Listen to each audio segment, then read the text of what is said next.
Assalamualaikum warahmatullahi wabarakatuh. Bismillahirrahmanirrahim. Alhamdulillahirabbil alamin. Shalatu wassalamu ala asyrofil anbiya'i wal mursalin wa ala alihi wa sahbihi ajma'in. Amma ba'du. Yang saya hormati jamaah sholat subuh, baik bapak-bapak, ibu-ibu, adik-adik, saudara-saudara semua yang insya Allah dimuliakan oleh Allah Subhanahu wa Ta'ala. Pada pagi hari ini, marilah kita awali kajian ini dengan bersama-sama memanjatkan puja dan syukur kepada Allah Subhanahu wa Ta'ala. Kita semuanya diberi kesehatan, kesempatan, terlebih kita semuanya dalam lindungan Allah Subhanahu wa Ta'ala, khususnya bisa memeluk agama Islam. Dan ini adalah nikmat yang terbesar yang bisa kita rasakan dan harus kita bisa nikmati, dan insya Allah akan menjamin kita bahagia, baik itu di dunia maupun di akhirat. Salawat serta salam mudah-mudahan tetap dilimpahkan kepada junjungan kita Nabi besar Muhammad SAW, Nabi akhir yang kita tahu Rasulullah ini tidak tanggung-tanggung di dalam meyakini tentang kebenaran Islam. Semuanya digerakkan ini semata-mata karena Allah Subhanahu wa Ta'ala, ya, dimanfaatkan semua potensinya, baik itu pikiran, waktu, tenaga, harta, bahkan jiwanya, untuk berjuang dan sekaligus untuk menyelamatkan umat manusia, memberikan ajaran Islam. Ini saya kira sesuatu yang sangat besar, ya, pengabdian Rasulullah ini, sehingga hasilnya juga luar biasa, bisa kita rasakan, ya, termasuk pada zaman itu Islam disebarkan luar biasa, ya, termasuk juga akhirnya para sahabat, tapi dan seterusnya, sehingga Islam itu bergerak ke seluruh pelosok muka bumi ini, termasuk alhamdulillah daerah kita ini juga terjamah oleh Islam. Seandainya tidak ada pejuang-pejuang, ya, tidak ada orang yang rela berpikir penuh, merencanakan, melaksanakan ajaran Islam, termasuk juga tentunya mensyiarkan Islam, tentu Islam tidak akan pernah sampai di sini. Pesawat saja sekarang ini perjalanannya 10 jam, berapa ribu kilo di sini sampai sana. Padahal dulu kita pahami daerah-daerah itu, termasuk daerah kita ini sama sekali belum mengenal agama Islam. Kita tahu sejarah itu, kita pahami bahwa daerah kita Indonesia ini dikenal dengan kepercayaan animisme dan dinamisme. Tetapi alhamdulillah ini kemudian bisa kemana-mana, ya, ke seluruh pelosok muka bumi ini. Nah, ini tentu berkat para pejuang-pejuang masa lalu. Jamaah rahimakumullah, kenapa mereka itu merelakan semuanya, waktu, tenaga, pikiran, harta, bahkan jiwa, sekaligus di dalam berjuang menegakkan dan menjunjung tinggi agama Islam. Karena kita paham bahwa kita ini berislam, kita ini beragama ini tidak semata-mata hanya untuk diri sendiri, gitu ya. Kita ini lahir di muka bumi ini bukan kebetulan, tetapi memang didesain oleh Allah Subhanahu wa Ta'ala. Kita ini memang diutus oleh Allah Subhanahu wa Ta'ala, gitu, sebagai khalifatul fil ard, sebagai khalifah di muka bumi. Tentu ini jadi pemimpin yang memiliki panduan pedoman, yaitu ajaran agama Islam. Insya Allah ini kalau ditindaklanjuti ini akan jadi luar biasa dampaknya. Jamaah rahimakumullah, kebenaran Islam itu bukan hanya harus dinikmati umat Islam, tetapi semua itu, tidak hanya lingkungan kita, bahkan bukan hanya sekedar manusia, gitu ya. Sehingga Islam itu diturunkan itu sebagai rahmatan lil alamin. Kita sudah kenal semua. Sebagai rahmatan lil alamin, sebagai rahmat alam, itu artinya Islam itu mestinya tidak hanya manfaat kepada hanya umat Islam, bahkan hanya bukan manusia, tetapi juga tumbuh-tumbuhan dan juga binatang. Kita tidak boleh semena-mena bagaimana kita mengatur semua yang ada itu. Karena sebagai khalifah itu bertanggung jawab atas keberlangsungan kehidupan ini, tidak hanya manusia tetapi tumbuh-tumbuhan dan juga hewan. Ini tentu luar biasa kita memiliki misi yang seperti itu. Dan kita tidak bisa berdiam diri hanya memikirkan diri sendiri, memikirkan keluarga. Tetapi ada tugas yang sangat mulia, yaitu menyebarkan agama Islam, kebenaran ini. Tentu kita menyebarkan agama Islam itu bukan dalam kerangka supaya kita semata-mata supaya selamat dicatat oleh Allah amal kita, tidak, tetapi memang semata-mata kita juga ingin menyelamatkan umat manusia gitu. Persoalan itu diterima atau tidak, amal berapapun itu terserah kepada Allah Subhanahu wa taala yang menentukan. Seberapapun kita berjuang di dalam menegakkan menjunjung tinggi agama Islam, menyebarkan kebenaran, itu kalaupun kita masuk surga itu semata-mata karena rahman dan rahim Allah. Bukan karena sepak terjang kita, bukan karena pikiran kita, bukan karena amal kita, bukan karena tindakan kita, tapi karena rahman dan rahim Allah Subhanahu wa taala. Ini harus kita yakini sehingga kita tidak merasa bahwa diri kita ini sosok yang memiliki amal yang banyak sehingga merasa punya hak untuk masuk surga. Kalau dibandingkan dengan karunia Allah itu jauh, ya jauh sekali. Jadi ini para jamaah rahimahullah, sehingga dakwah itu tugas kita semuanya. Bahkan seberapa banyak ilmu kita itu juga punya tugas berdakwah. Baliu anli walau ayah. Betapapun sedikit sampaikan kebenaran itu. Dan menyampaikan kebenaran itu tidak hanya ketika saat di mimbar-mimbar begini, ketika sholat, ketika ceramah itu, dimanapun. Di jalan-jalan, di warung-warung, di tempat-tempat belanja dan seterusnya. Ini harus kita sebarkan. Tanggung jawab kita ini agar kita memang terus menyebarkan agama ini, tentang kebenaran ini. Ini penting gitu.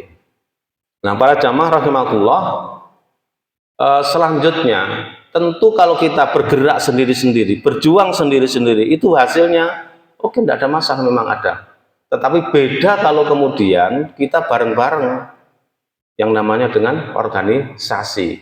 Daya gedornya, daya kekuatannya mempengaruhi daya dampaknya itu beda kalau hanya pribadi-pribadi.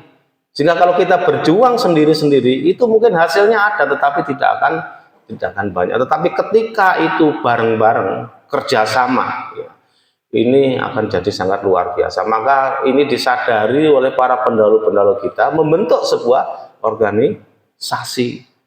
Dan kita tahu dalam surat Al-Imran 104 itu jelas bahwa memang ada sekelompok orang itu yang menyuruh kepada kebaikan, ya, melarang kepada yang mungkar, amar ma'ruf nahi mungkar. Ini penting ini kita berorganisasi itu. Jangan kemudian ada anggapan sebagian orang itu menganggap berorganisasi itu malah jadi kita akan terkutil. Berorganisasi itu akan menjadikan kita ini justru konflik dengan organisasi-organisasi. Orang-orang yang beda organisasi. Itu keliru besar. Keliru besar. Berorganisasi itu justru akan memperkokoh persaudaraan, ya, pertemanan, dan daya juang kita ini akan menjadi lebih kuat. Maka Kiai Dahlan itu mendirikan Muhammadiyah itu 1912 itu. Bahkan sebelum itu mendirikan sekolah terlebih dahulu. Ini penting itu supaya kita ini berorganisasi tidak separuh-separuh. Tetapi catatan di organisasi ini harus benar kompak gitu. Menyatu. Kalaupun ada beda pendapat itu tidak ada masalah. Memang kita ini diciptakan beda-beda. Tetapi bagaimana perbedaan yang ada itu justru bisa memperkokoh, memperkuat gerakan kita ini. Berbeda dalam kerangka untuk membesarkan ini. Karena kalau pikirannya hanya satu, tentu alternatif pemecahan masalah, pengembangan organisasi itu tentu akan hanya lurus satu saja, tapi alternatif yang lain tidak terbuka. Tapi ketika ada beda, itu akan banyak alternatif pikiran. Mana yang terbaik itu yang kita ambil. Ini peran di organisasi ini. Sehingga dakwahnya juga luar biasa. Ya. Betapapun mungkin belum seluruh pelosok di tanah air ini memiliki cabang, memiliki ranting, tapi terus ini merambah bergerak. Kenapa bisa terus berkembang dan bertahan lebih dari 100 abad? Karena konsistensi Muhammadiyah ini dalam gerakan dakwah amar ma'ruf nahi mungkar. Ya. Jadi ini penting gitu. Dan kita semuanya paham yang pertama-utama yang digarap oleh Perserikatan Muhammadiyah itu adalah sumber daya manusia, SDM, Human Development Index. Kalau salah satu ukurannya itu adalah pendidikan. Muhammadiyah belum berdiri di sekolah. Dan kita tahu sekolah sekarang ini merambah kemana-mana. Pertanyaannya, kenapa sekolah itu? Karena sekolah itu tempat orang berpikir.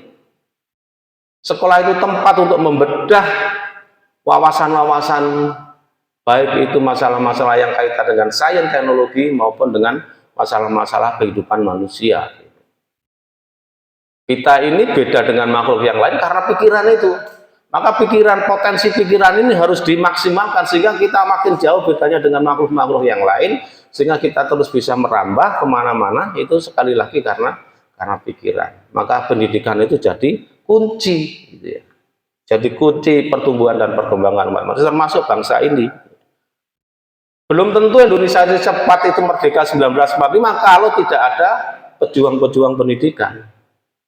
Maka itu jadi hal yang utama. Orang yang terdidik, orang yang memiliki pengetahuan tentu tidak akan bisa kemudian dijajah oleh orang lain, dibuat semenang-menang, karena dia akan berpikir secara luas bagaimana agar dirinya itu terbebas dari kungkungan, ya, kekuatan-kekuatan yang justru akan berdampak kepada kehidupan bangsa ini, ya. Apapun kebebasan tentu akan terbelenggu ketika kita dijajah. Itu tidak akan pernah dimaui oleh orang yang terdidik itu. Maka ini terus dilakukan dan sampai sekarang.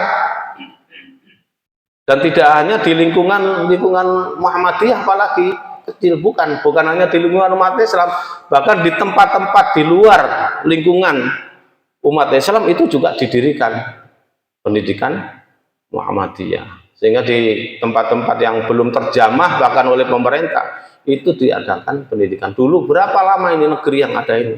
SMA negeri ini berapa lama? Sebelum itu sudah ada sekolah-sekolah yang ada, ya, di Watu Kebu, di Wuluan, dan seterusnya dan seterusnya.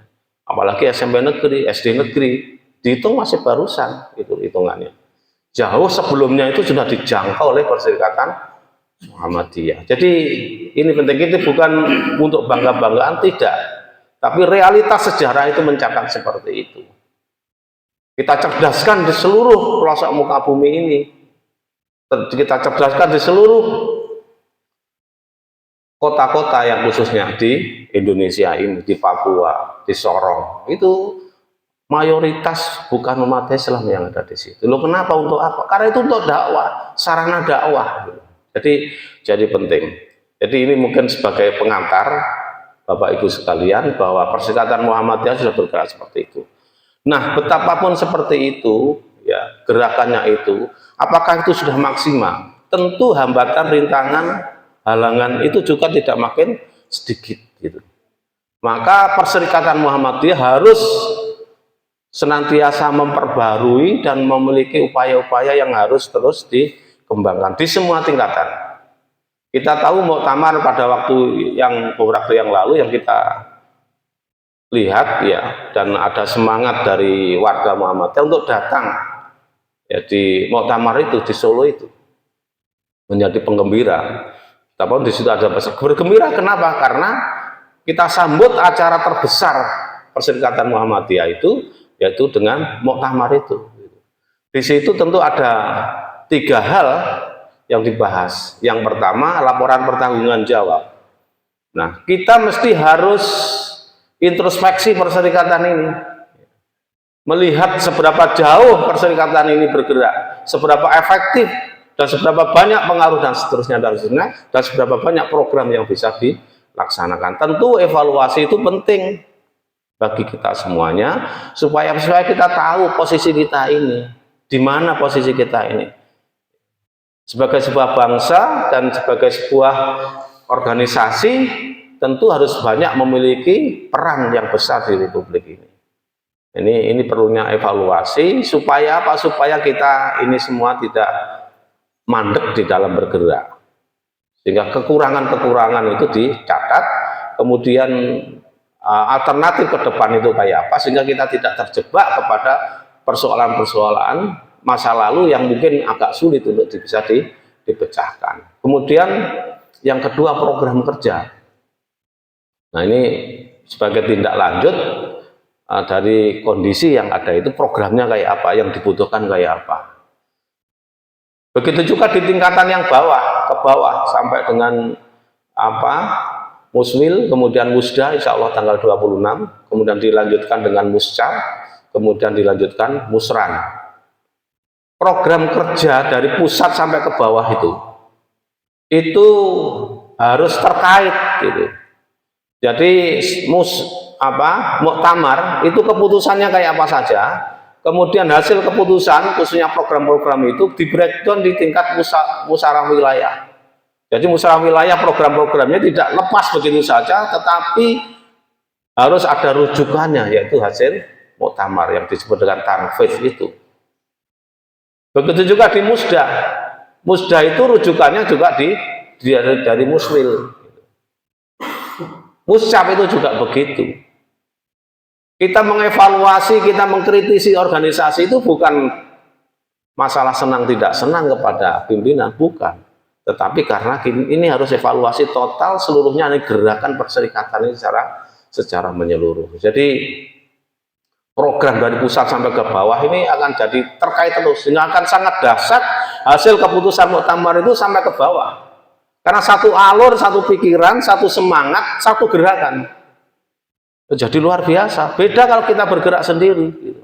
Dari seluruh pelosok Indonesia ini, bahkan Muhammadiyah yang juga merambah ke luar negeri, banyak negara-negara yang memang sudah berdiri di situ Muhammadiyah, itu gerakannya alurnya sama. Betapa luar biasanya, betapa dahsyatnya perserikatan yang ada ini. Gitu. Jadi itu Bapak Ibu sekalian yang saya hormati, ya makanya kalau di sini, kondisi di sini juga harus dievaluasi. Kalau memang di tingkat ranting itu nantinya ranting ini seberapa besar pengaruhnya. Gitu. Jamaahnya makin tambah enggak? Kualitasnya apa tetap apa enggak? Pendidikannya bagaimana? Masjidnya ini sudah fungsi benar apa enggak? Sudah begini bagus, apakah kemudian kebagusan itu ya linier seiring dengan peningkatan peran masjid itu di tengah-tengah masyarakat? Ini juga harus dievaluasi.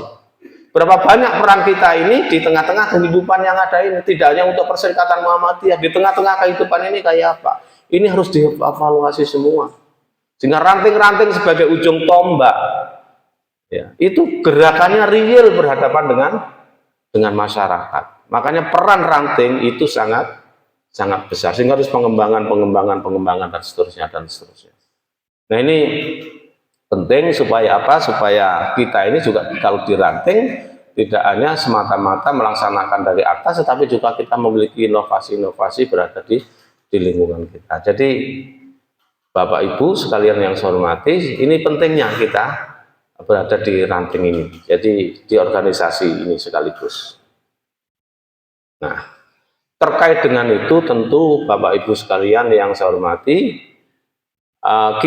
peran kita harus maksimal.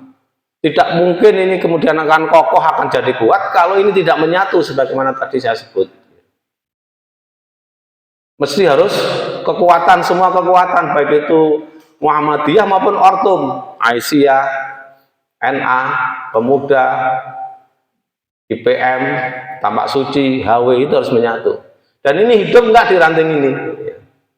Di Ambulu ini seberapa banyak Ortum-ortum ini tumbuh dan berkembang. Karena ini kuncinya di sini. Kalau tidak tumbuh, tidak berkembang, generasi ke depan ini pengembangan organisasi sebagai tindak lanjut dari apa yang sudah kita lakukan ini akan bisa jadi mandek. Kalau itu tidak, kader-kadernya tidak digarap secara penuh. Maka harus dilakukan. Jadi pembinaan-pembinaan itu harus tetap dilakukan. Jangan berhenti, gitu. Jangan hanya sekedar orang-orang yang sudah cukup usia, gitu. Ya kita ini nggak merasa, ya. Atau sudah usia ini nggak terasa, kan akhirnya habis, meninggal. Mau tidak mau, suka tidak suka, gitu ya.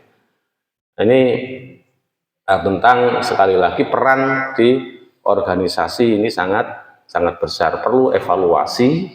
Kemudian yang ketiga pilihan. Jadi memilih pemimpin itu tidak tiba-tiba kita milih tanpa ada kita lihat track recordnya kayak apa. Jadi, alhamdulillah di Muhammadiyah tidak pernah ada gejolak, mulai dari muktamar sampai di tingkat bawah, sehingga kondisinya rukun-rukun saja, ya kondisinya sejuk-sejuk saja. Karena pimpinan di Muhammadiyah itu tidak muncul secara instan, tapi prosesnya sangat panjang gitu ya. Tidak mungkin orang sebagus apapun, setenar apapun, seberapa banyak duitnya sekaligus, seberapa banyak pengaruh politiknya sebagai pejabat misalnya, tidak bisa tiba-tiba masuk di pimpinan Muhammadiyah, nggak bisa.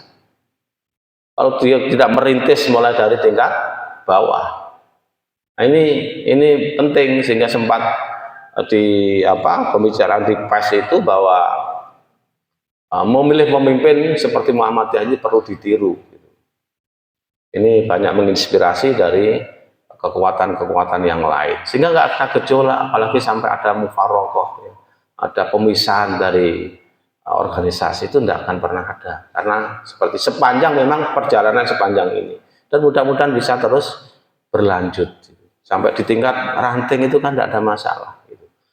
Ya, jadi pimpinan itu kayak begitu, dan insya Allah ini 3 hal ini sebentar lagi, sekali lagi itu di Musda tanggal 26 di Tanggul. Tanggal 18 ini adalah Semarak, ya, Semarak Musda. Dulu sebelum acara muktamar itu pra-muktamar kita gelar di alun-alun Kabupaten Jember. Orang melihat Muhammadiyah itu sedikit, Muhammadiyah itu kecil. Nah, karena kecil itu tidak banyak kemudian dihitung oleh kekuatan-kekuatan lain, khususnya para pejabat dan para politisi, sehingga dicoba untuk kemudian diadakan Semarak itu di Jember. Alhamdulillah ternyata luar biasa. Gambaran Muhammadiyah itu kecil di Kabupaten Jember itu tidak terbukti. Kita kerahkan semua dan bisa menghadirkan 2 menteri, koordinator, bahkan dua-duanya itu dalam waktu yang sama, hari yang sama, acara di tingkat kabupaten. Ini luar biasa. Jadi itu, sehingga besar kecilnya itu tentu dilihat, kalau para politisi, para penguasa itu dilihat banyaknya itu, karena politik itu biasanya kaitannya, karena kita negara demokrasi, itu kaitannya dengan banyaknya pilihan, karena banyaknya orang itu, one man one vote, satu orang satu suara, sehingga ini dihitung betul. Kalau banyak tentu dihitung juga banyak, pengaruhnya juga banyak, kekuatannya juga akan luar biasa. Nah, ini besok ini mudah-mudahan bisa banyak itu. Kami kerahkan, kalau di Watu Kebo itu kami kerahkan, ada yang 1 ranting 2 bus, ada yang 1 bus, dan banyak kendaraan-kendaraan yang lain. Nah, ini kerahkan Bapak Ibu sekalian. Malamnya insya Allah itu ada pengajian Pak Mukti, Sekretaris Umum Muhammadiyah, itu yang hadir. Kalau mungkin tidak puas kemarin Pak Muhajir datang itu tidak memberikan ceramah, ya, karena sebagai pejabat tentu akan mengkritisi masalah-masalah kehidupan, khususnya masalah kepemerintahan, tentu tidak etis, itu tahu diri, sehingga mungkin yang penting itu kerukunan. Kalau Pak Muhajir itu kemarin menyampaikan kayak begitu, saya melihat pesannya itu seperti itu, karena kita tidak bisa bergerak sendiri. Kita ini harokah Islamiyah, organisasi Islam, tentu juga harus bersinergi dengan organisasi Islam yang lain. Selesai kalau urusan beda dengan yang lain, kemudian jadi permusuhan, jadi gesekan, gosokan, bahkan jadi gasan, itu sudah ketinggalan. Ya, ini harus bersinergi dengan kekuatan yang lain. Itu juga sangat penting. Itu ya. Itu pesan yang dibuat kemarin oleh Pak Muhajir. Insya Allah besok ini sudah beda. Itu karena langsung murni, bukan dari pemerintahan, orang Muhammadiyah murni yang sebagai Sekretaris Umum Muhammadiyah. Ini monggo kita bergerak ke sana, dan tanggal selanjutnya, minggu berikutnya itu ada musda. Ini saya kira itu mungkin Bapak Ibu sekalian yang saya hormati, yang bisa sampaikan. Kalau mungkin ada pertanyaan, monggo. Itu gawe besar di tingkat Muhammadiyah daerah ini, monggo kita sukseskan. Selanjutnya di tingkat kecamatan, atau kalau di kita ini tingkat cabang. Yang kebetulan cabangnya di Kecamatan Lambulu itu ada 2. Bahkan ada 1 padukuhan di Watu Kebo itu ada 3 ranting. Saya beberapa kali kami ke Watu Kebo itu diundang oleh PP sebagai percontohan pengembangan ranting cabang Muhammadiyah. Di sana disampaikan bangga kalau ada 1 desa itu ada ranting, bahkan ada 1 dusun 1 ranting. Belum tahu kalau di Watu Kebo itu ada 1 padukuhan 3 ranting, itu besar-besar kemudian alhamdulillah. Ya, ini mudah-mudahan ini juga bisa sebenarnya di Andong ini, maka harus kita garap betul. Jadi ini mungkin monggo kalau ada, ini jam ini tidak cocok ya yang sana. Cocok, oh masih ada waktu, monggo silahkan kalau ada. Nggak ada? Ini setiap untuk yang tanggal 18 itu pasti. Ya. Itu ada acara pagi dan malam. Ya, kita sebaiknya menghadiri yang mana, pagi atau siang atau malam. Acaranya besok tanggal 18 itu ada pagi. Pagi itu hiburan-hiburan. Ya. Kita menggembirakan. Kita ini biasanya agak jauh dari budaya. Nah, kita arahkan bagaimana budaya-budaya di tengah masyarakat ini tampil semua. Termasuk di Watu Kebo itu diberi jatah, dimintai mengirimkan reog gitu. Ya. Reog ini sepanjang ini kan kadang-kadang persepsi reog di lingkungan Muhammadiyah ini kan agak jauh. Dikira dekat dengan syirik, dekat dengan ya kaitan-kaitan yang justru tidak sejalan dengan agama itu. Sebenarnya reog itu adalah budaya. Bisa kita ambil dan bisa kita manfaatkan sepanjang kalau memang ada praktek-praktek yang nggak pas, itu tentu harus dibuang yang nggak pas itu. Reog itu seni gitu ya. Jadi hidup itu kalau nggak ada seni itu tentu akan gersang, maka dibutuhkan seni itu. Nah, orang-orang kita rapatkan di Watu Kebo itu awalnya juga begitu loh, kita nggak punya reog, tapi daerah kita ini ada reog gitu ya. Dari Pontang khususnya dan Andong Sari, Blater itu juga tempatnya reog. Maka insya Allah kita kirim 1 regu. Itu pagi, siang, ya, malamnya itu pengajian. Nah, kapan kira-kira bapak-bapak, ibu-ibu ini berangkat? Malam atau pagi? Nah, kalau pagi itu memang sudah ada instruksi untuk anak-anak khususnya ditampilkan semua untuk bisa ke sana. Ya, rame. Kalau sudah sepuh-sepuh itu pagi datang, malam juga datang, teklok, ya, sudah payah. Maka ya kita ambil, menurut saya bapak-bapak ini bisa malam hari, termasuk ibu-ibu. Ya kita gembirakan, kita dengarkan ceramah itu, sekaligus itu syiar di dalam organisasi gitu loh. Ya, jadi hadiri dan kita mementingkan untuk bisa hadir karena itu syiar penting itu bagi pertumbuhan-perkembangan dakwah ini. Jadi itu khususnya tentang musda, dikoordinir berapa yang datang gitu. Kalau memang misalnya dananya kurang kan bisa juga kas dari masjid, kas dari ranting, baik Aisyah, Muhammadiyah itu bisa untuk meringankan beban itu. Gitu.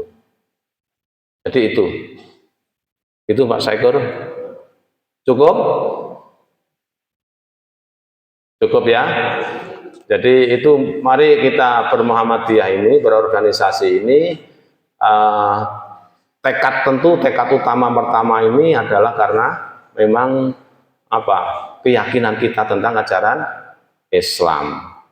Jangan sampai kita keluar dari itu karena Islam ini yang utama. Adanya Muhammadiyah ini karena ada Islam. Itu aja di Indonesia, di luar Indonesia itu kalaupun ada ini rembetan dari Indonesia gitu ya. Jangan sampai ada yang organisasinya disentuh marah, tapi ketika Islam disentuh tenang-tenang saja, karena keliru, kebalik. Islamnya ini yang utama, ini ya.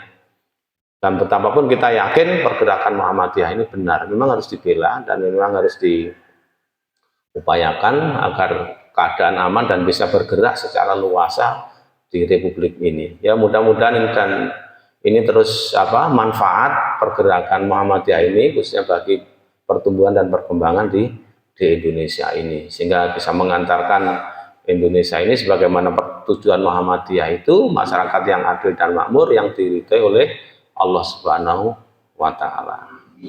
Kurang lebih mohon maaf. Assalamualaikum warahmatullahi wabarakatuh.